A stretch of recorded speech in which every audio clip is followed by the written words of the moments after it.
On nous répète souvent que la foi commence là où la raison s'arrête. Que croire, c'est accepter ce que l'intelligence ne comprend pas.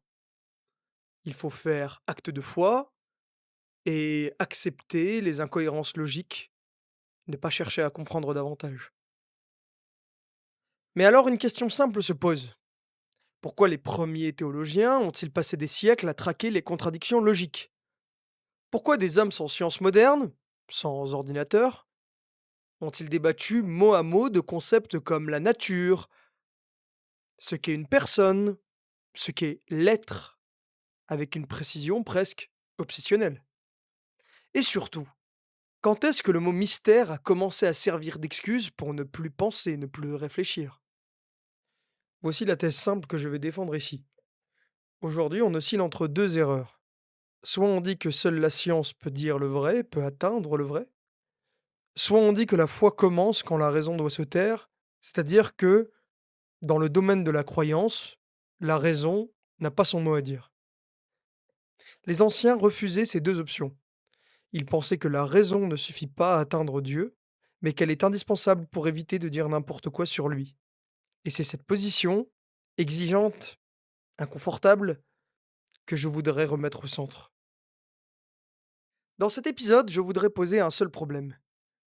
Pas raconter toute l'histoire des religions, pas expliquer des concepts comme celui de la Trinité dans le christianisme, pas non plus défendre une thèse définitive, mais seulement clarifier une position et poser une problématique décisive.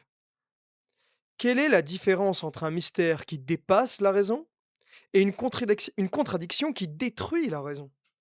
Et pourquoi cette distinction, que les anciens prenaient très au sérieux, a presque disparu de nos jours? Quand on lit les textes des premiers siècles du christianisme, par exemple, il y a une chose qui nous frappe immédiatement. Les théologiens de l'époque ne discutaient pas pour le plaisir, ils ne faisaient pas de la théologie pour asseoir un pouvoir. Ils avaient en réalité une peur centrale, celle de dire n'importe quoi sur Dieu. Et quand je dis n'importe quoi, ce n'est pas n'importe quoi au sens moral, c'est n'importe quoi au sens logique. Leur obsession était simple. Ils ne voulaient pas dire, par exemple, d'une seule réalité, deux choses qui s'annulent. Ils ne voulaient pas appeler mystère ce qui en réalité est incohérent. Et ils ne voulaient pas sauver la foi au prix de l'absurde. Autrement dit, ils considéraient que si Dieu est vrai, il ne peut pas être contradictoire. Et c'est ici qu'on se trompe souvent sur la place de la raison dans tout ça. La raison n'est pas un projecteur qui éclaire la vérité comme un objet devant nous. Elle ne voit pas le mystère. Il faut plutôt se représenter la chose de la façon suivante. Imaginez un homme aveugle dans une pièce inconnue. Il ne voit rien. Il ne connaît ni la taille de la pièce, ni la couleur des murs, ni ce qu'il y a à l'extérieur. Mais il avance à tâtons malgré tout. Il se cogne à un mur, il sent une ouverture, à l'aide de sa canne il repère un vide, un angle de pièce, un obstacle. Petit à petit, sans jamais voir la pièce, il commence pourtant à se faire une carte mentale. Ici un mur, là une porte, là un espace possible. Pour moi, la raison fonctionne exactement comme cela. La raison ne reconnaît pas le vrai par elle-même. Elle ne donne pas la vision. Mais elle n'est pas non plus complètement aveugle au réel. Elle progresse par élimination. Telle la canne de l'aveugle, elle se heurte, elle corrige, elle refuse ce qui ne tient pas. Et c'est pour cela qu'elle est précieuse. Elle peut déjà dire: ça c'est contradictoire, ça c'est impossible, ça ne peut pas être Dieu quoi que Dieu soit. À ce stade, il faut que je clarifie une confusion qui est très répandue. Ce que cette analogie permet d'identifier, c'est aussi une position philosophique qui n'est pas celle de la science. Cette position, c'est plutôt celle qu'on appelle le scientisme. Qu'est-ce que le scientisme? C'est une thèse philosophique très précise. Elle postule que seul ce qui est accessible aux méthodes des sciences expérimentales, comme la physique, la chimie, la biologie, par exemple, peut être connu comme vrai.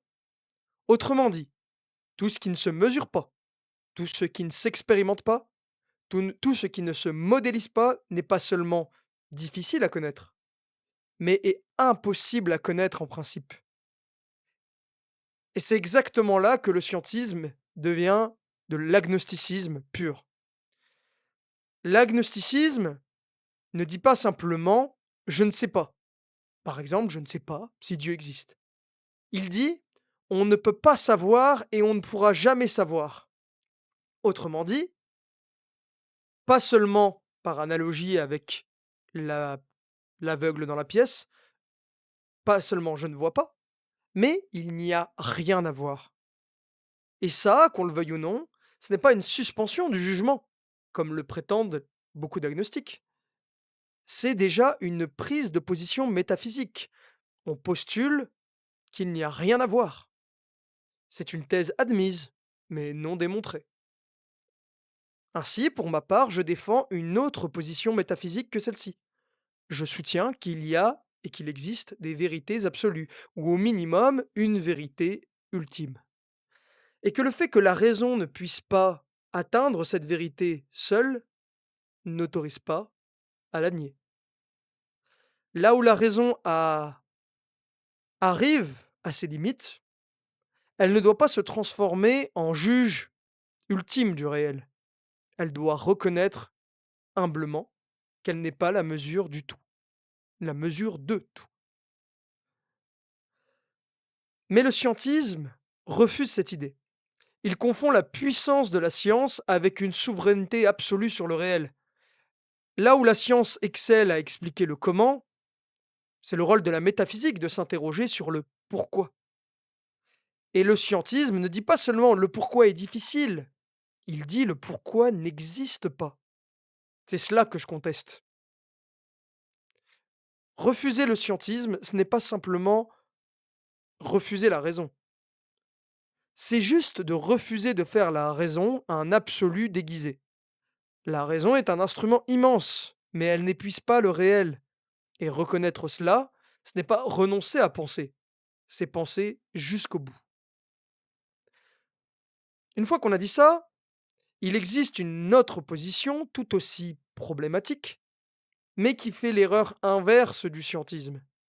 C'est celle qui consiste à interrompre le travail de la raison au nom de la foi ou du mystère. C'est le moment où l'on commence à dire si ça te semble incohérent, c'est que tu es trop rationnel. Si tu ne comprends pas la logique, c'est parce que c'est un mystère. Ne te pose pas autant de questions. À ce moment-là, le mot mystère change de fonction. Il ne désigne plus, comme précédemment, ce qui dépasse la raison. Il sert plutôt à protéger ce qui contredit la raison. Et c'est là que beaucoup de gens décrochent. Soit ils se taisent et répètent le dogme sans le comprendre rationnellement, soit ils jettent tout et partent au nom de l'irrationalité. Le but de ce podcast, c'est d'éviter ces deux impasses. Pas en rejetant la foi, pas en sacralisant la raison, mais en retrouvant une attitude plus ancienne, plus exigeante. Celle qui consiste à ne pas confondre le mystère avec l'absurde et ne pas demander à la foi de détruire l'intelligence.